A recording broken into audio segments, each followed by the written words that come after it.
letnica Vojtsom čime vítame srdečno. Čekamo ešte, vítame bez povedal, že Arka Gmelniščive part Pruszczyk dońszczym.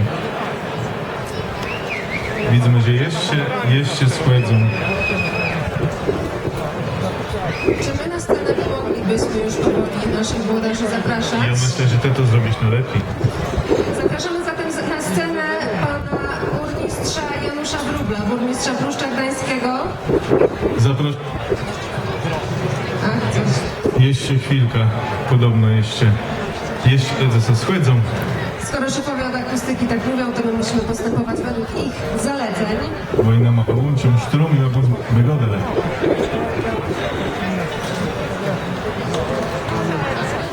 Witamy part z Leni. Kanclerz, który dziś okazję śpiewał w kwestii.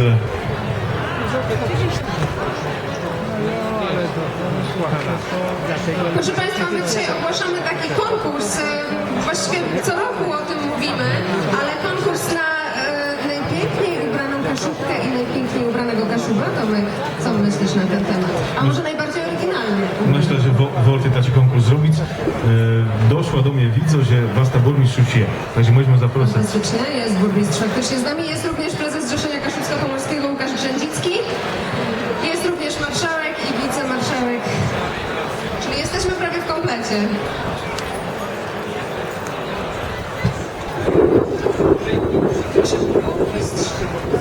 Przekazywali do Redy. No, my mamy do śpiewać. No tak, ale nie ma ludzi, żeby się Ja podziałać. właśnie ich szukam teraz. Ja tu mówię, żeby się przeczytał. Tu, wszyscy mamy tu. Ale zaraz to...